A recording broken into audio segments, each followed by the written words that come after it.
Alunos do curso de licenciatura em Educação Física da Univasf. Eu sou o professor Álvaro Milém, com vocês mais uma vez para uma videoaula. Agora eu vou estar gravando uma videoaula, que é a segunda videoaula do segundo módulo dessa disciplina de Didática da Educação Física 2. Dando continuidade à primeira videoaula, na qual eu mostrei os pressupostos para uma unidade didática de capoeira na perspectiva crítica emancipatória. Agora eu vou trazer um exemplo concreto de ensino para essa unidade didática, nessa mesma perspectiva teórica. Eu fiz isso com atletismo e posteriormente vou fazer com o futebol também. São os três conteúdos dessa disciplina. Então, eu começo aqui, na verdade, recapitulando, quais são as partes da aula, como a gente pode organizar didaticamente uma aula de educação física para dar conta desse ensino da capoeira nessa perspectiva. Então, a gente vai separar a aula em 4 partes, a primeira parte é a encenação, a segunda a problematização, a terceira a ampliação e a quarta parte é a reconstrução coletiva do conhecimento. Então, na primeira parte da aula, na encenação, é uma exercitação, uma prática, uma vivência de diferentes situações de jogo de capoeira. Esse exemplo aí da unidade didática de capoeira.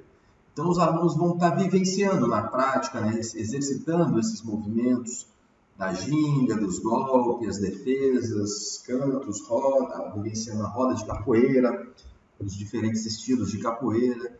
Então, eles vão estar vivendo isso na prática, nesse início da aula. Sempre no início da aula vão ser ministradas atividades que vão estimular essas movimentações. E também a manipulação e a exploração das possibilidades e propriedades dos recursos didáticos. Os alunos também, na primeira parte da aula, vão junto com o professor, organizar os materiais que vão ser utilizados na aula, os espaços, materiais, etc. Então, essa parte de organização e vivência prática dos elementos, no caso aí, da capoeira. E a segunda parte da aula, o professor sempre vai trazer algumas perguntas para os alunos, pré-estabelecidas, eles não vão pensar nessas perguntas na hora, pode até pensar em algumas, mas ele vai trazer de casa, vai pré-elaborar, vai planejar algumas perguntas para que perguntas e questionamentos para que os alunos possam refletir sobre essas situações ensinadas na primeira parte da aula, com vistas, com o objetivo de compreender criticamente aquilo que foi vivenciado na primeira parte da aula. Então, as perguntas vão ajudar os alunos a pensar naquilo que eles fizeram anteriormente. Primeiro se exercita, primeiro faz a prática, depois o professor traz perguntas para que ele reflita, que ele pense na prática e que reelabore a forma dele se relacionar com essa prática. E a terceira fase, se na segunda parte, na problematização, o professor traz perguntas, na ampliação, que é a terceira parte da aula, através de trabalhos e pesquisas. Esses trabalhos e pesquisas, o professor vai propor, vai estimular os alunos a estarem buscando conhecimento sobre determinado assunto abordado na aula, através de pesquisas, trabalhos, pode ser individual, dupla, em grupos, etc. Esses trabalhos podem ser realizados, como eu disse, na própria aula, ou eles podem ter realizado esse trabalho em casa, e nesse momento da aula eles vão apresentar essas pesquisas que eles fizeram. É muito comum a utilização desse recurso didático. O aluno faz pesquisa sobre determinado assunto e traz para a aula. Mas aí o professor vai inserir essas pesquisas dentro do contexto da aula. As pesquisas vão ser sobre aquilo que eles ensinaram na primeira parte da aula, vai ter relação com aquilo que foi problematizado na segunda parte da aula. Tá? E a quarta e última parte da aula é a reconstrução coletiva do conhecimento, na qual os alunos vão estar realizando novamente as encenações, as vivências práticas, mas dessa vez, né, utilizando o conhecimento adquirido, né, na aula. Todo aquele conhecimento que ele adquiriu, seja na primeira parte da aula, quando ele primeiro vivenciou aqueles movimentos, seja nas perguntas elaboradas pelos professores, seja na ampliação nos trabalhos que eles mesmos fizeram, né, para responder alguma dúvida, né, alguma particularidade daquele conhecimento. Então, depois deles terem vivenciado e adquirido conhecimento, eles vão vivenciar novamente, né, essas encenações, mas dessa vez dispostos a utilizar o conhecimento que eles adquiriram na aula. Então, agora eu vou dar 2 exemplos, né, no livro aí, vocês podem acessar, é importantíssimo que vocês leiam o livro, esse capítulo aí que está disponível. São vários exemplos que tem lá no livro, né? Eu vou trazer 2 aqui, é mais para vocês entenderem a lógica, tá? Porque na hora que vocês forem consultar para poder até mesmo ministrar essas atividades, o livro vai estar disponível para vocês. Então eu vou explicar aqui, né, 2 dessas possibilidades, né? A gente vai trabalhar aqui nessa videoaula com a ginga e com os golpes de capoeira, né? São 2 aulas separadas, uma aula para ginga, uma aula para golpes, né? No mínimo, uma aula para cada um desses elementos. E eu vou estar explicando agora primeiro a ginga. Então, um exemplo de situações de ensino, né? A gente vai trazer a ginga na primeira parte da aula, né? Na encenação. Essa parte da aula vai ter que ser sempre musicada, né? Ou ao toque de um berimbau, se o professor souber tocar berimbau, ou algum aluno, né, que possa auxiliar o professor nessa aula, aquele aluno que já é capoeirista e que sabe tocar o berimbau, né, pode auxiliar nesse momento, né? Ou, se não for possível isso, o professor vai colocar uma música de capoeira, né? Tanto faz, o berimbau musicado ali ou a música disposta em algum dispositivo para tocar música. E ao som do berimbau ou da música, os alunos vão começar essa primeira parte da aula se deslocando, né? Mas fazendo a ginga, o deslocamento que o professor vai ensinar basicamente um movimento muito básico de ginga, das coordenações de braços e pernas e troncos, para que os alunos tenham noção de como fazer a ginga. Então eles vão se deslocar, né, conhecendo esses movimentos básicos por todo o espaço da sala de aula ou na quadra onde estiver sendo realizada a atividade. Dá para realizar tanto em quadra quanto em sala de aula, afastando as carteiras, né? As cadeiras e as mesas. A segunda parte ele vai continuar, né, se deslocando, mas aí com o segundo comando do professor, já pedindo para eles realizarem esses movimentos de forma circular, né, ou de forma retilínea, né, ou de forma reta ou de forma circular. Eles vivenciarem as 2 experiências, né? Depois, num outro momento, eles podem gingar imitando animais, né? Diferentes animais. O professor vai falar, ginguem agora imitando um cachorro, né? Ou ginguem agora imitando um beija-flor, né? Ou um gato, etc. Né? Então, ele pode dar vários comandos de animais para os alunos tentarem fazer essa vinculação. Então, veja que já tem uma associação motora e cognitiva nesse momento, né? Depois, gingar fazendo figuras geométricas, triângulo, né, que é a figura básica da ginga, quadrado, retângulo, né, círculo, etc. Né? Depois, gingar imitando um robô, imitando um bêbado, um gigante, um anão. São vários comandos, né, para eles relacionarem essa ginga, os movimentos, com outras associações. Isso tudo no primeiro momento de forma individual, cada aluno fazendo a sua ginga, né, relacionando com esses comandos. No segundo momento, ainda na encenação, né, o professor vai formar duplas, né, vão ser compostas as duplas, alunos de 2 em 2. Essas duplas podem ser alunos do sexo masculino com alunos do sexo masculino, meninas com meninas, ou podem ser mistas também. Ele pode se atentar a isso, né, para que não tenha essa fragmentação na aula, né?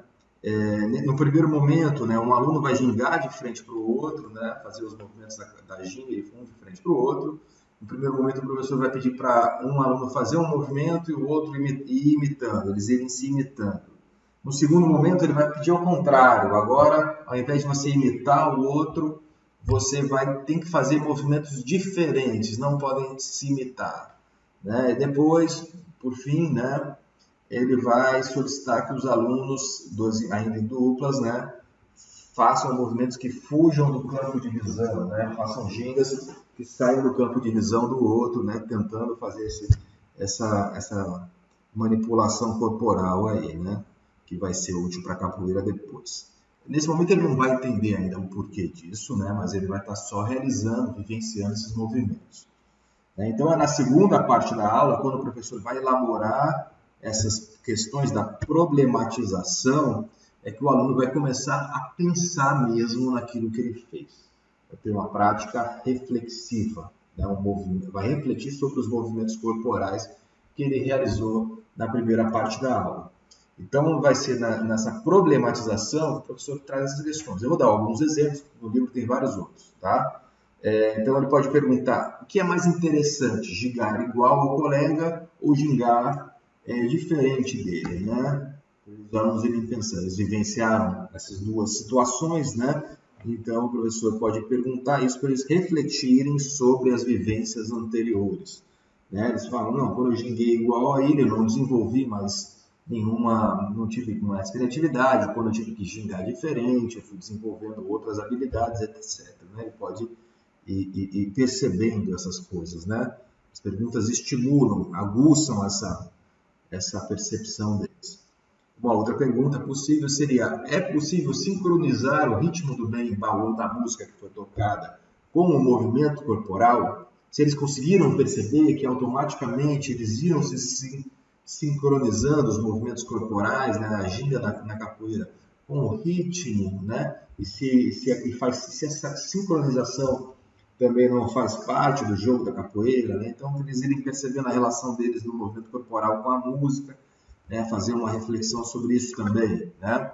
Outra pergunta possível, existe outra atividade corporal que você já conheça, né, que é similar à ginga da capoeira? Botar eles para pensar, e é uma relação entre o movimento vivido na aula e o movimento cultural, né, da cultura corporal, a corporeidade dele na vida, né? Que repertório motor esse aluno conhece que ele possa relacionar com aquela aula, com aquela vivência na aula. E aí são muitas outras perguntas que o professor pode trazer, né? E outras que ele pode improvisar, né?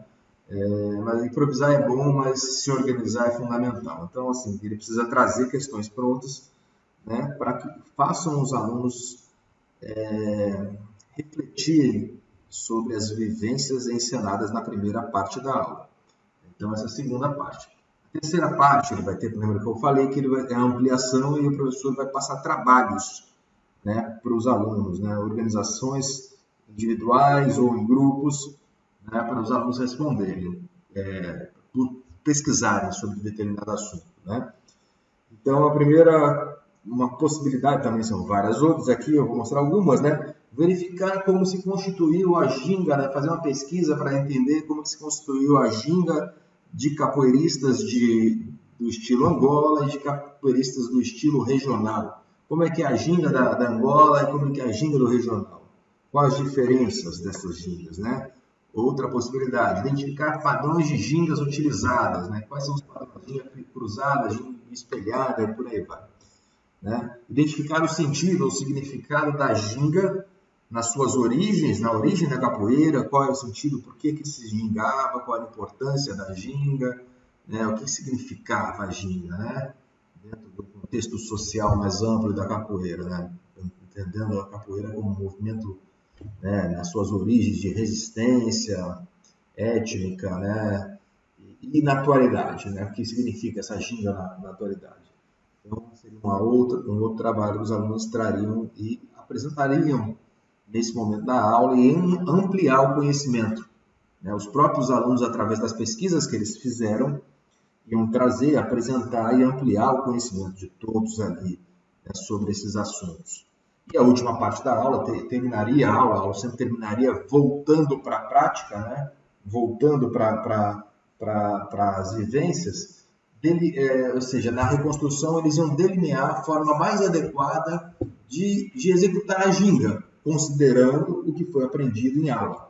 Considerando tudo o que eles aprenderam, seja na primeira parte, que eles vivenciaram praticamente, né, na prática, seja na problematização ou na ampliação, eles vão voltar para a vivência, né, voltar para a encenação, executando a melhor ginga possível, considerando aquilo que eles aprenderam. Tá? Esse é o exemplo de uma aula que vocês podem usar para ensinar a ginga dentro dessa unidade didática de capoeira. O outro exemplo que eu trouxe, né, é o exemplo de situações de ensino tratando os golpes da capoeira. Né? O mesmo modelo de aula, tendo encenação, problematização, ampliação e reconstrução coletiva do conhecimento. Né?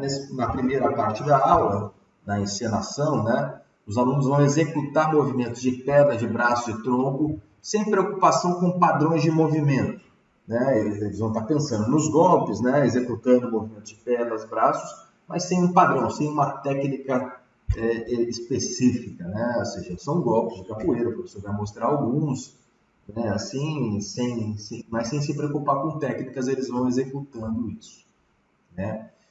Depois, né, executar essas técnicas, né, ainda sem um padrão, né, no mesmo lugar, depois em deslocamento, depois fazendo giros, depois agachados, depois saltando, né, depois girando, né, já tinha dito, etc. Assim, várias situações corporais, vários comandos corporais para que esse movimento seja executado com associações a esses comandos.